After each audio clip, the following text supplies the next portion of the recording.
Welcome to MK home channel. Thanjavur மாவட்டத்தில் திருக்கருக்காவூர் அப்படின்ற ஒரு சக்தி வாய்ந்த அம்மன் கோயில் இருக்குது.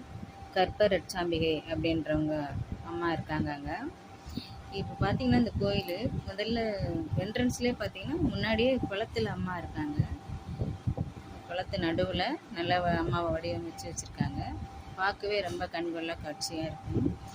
இவங்க பார்த்து இந்த அம்மன் பார்த்திங்கன்னா குழந்தை இல்லாதவங்களுக்கு குழந்தை பாக்கியத்தை கொடுக்குறாங்க.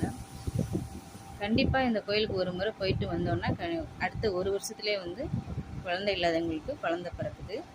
நாங்கள் எங்கள் பையனுக்காக வேண்டிக்கிட்டு போயிட்டு வந்திருந்தோம். குழந்தை பிறந்துச்சு, 4 மாதம் ஆயிடுச்சு. பையன் பிறந்துட்டான், தூக்கிட்டு வந்திருக்கோம் நாங்கள் இந்த கோயிலுக்கு. இப்போ உள்ளே நுழைஞ்சாலே பார்த்தீங்கன்னா என்ட்ரன்ஸில் உள்ளே போனதும் மேலே நிமிர்ந்து பார்த்தோன்னா நமக்கு கோபுரம் தெரியுது. அந்த மாதிரி கட்டியிருக்காங்க.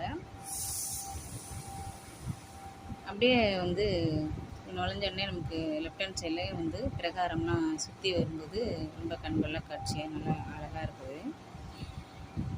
என்ட்ரன்ஸ்லேருந்து ரைட் ஹேண்ட் சைடில் பார்த்தீங்கன்னா குழந்தை வேண்டுதலுக்காக வந்து துலாபாரம், எடைக்கு எடை நம்ம எவ்வளோ குழந்தை எவ்வளோ எடை இருக்குதோ நம்ம தூக்கிட்டு போகும்போது அந்த எடைக்கு தகுந்த மாதிரி அரிசியோ பருப்போ வாழைப்பழம் காய்கறிகள் பழங்கள் எது வேணாலும் வந்து கோயிலுக்கு என்ன வெல்லம் எது வேணாலும் வாங்கி கொடுக்கலாம்.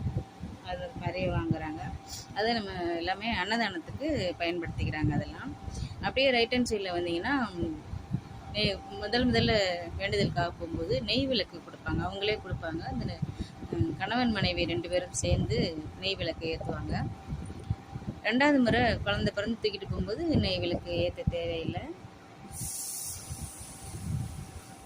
ஏற்றிட்டு வந்தோன்னா கண்டிப்பாக அந்த குழந்தை பிறக்குது. அப்படின்னு பிரகாரம் சுற்றி வர பக்கம் பார்த்தீங்கன்னா அப்படியே கோயிலை சுற்றிலும் பூச்செடிகள் மரங்கள் எல்லாமே பார்க்க ரொம்ப அழகாக வச்சுருக்காங்க. கோயில் பார்க்கவே ரொம்ப அழகாக இருக்கும். உள்ளே நமக்கு முன்னாடி போகும்போதே குளத்தில் தான் வந்து அம்மாவை வடிவமைச்சிருக்காங்க. சன்னதிக்குள்ளே போகும்போது நமக்கு வந்து செல்லு அலோடு கிடையாது. அதனால் வந்து சன்னதிக்குள்ளே வந்து வீடியோ எடுக்க முடியலை. வெளியில் எடுத்த வரைக்கும் தான் உங்களுக்கு வீடியோ காமிக்கிறேன் நான்.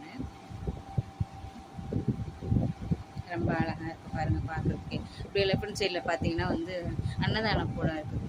பக்தர்கள் வந்து சாமி கும்பிட்டு வேண்டுதலாம் நிறைவேற்றிட்டு மதியானம் வந்து சாப்பிட்டு போகிறதுக்காக அமைச்சிருக்காங்க. இந்த வீடியோ முதல் முறையாக பார்க்குறவங்க சப்ஸ்கிரைப் பண்ணுங்கள், லைக் பண்ணுங்கள், ஷேர் பண்ணுங்கள். வணக்கம்.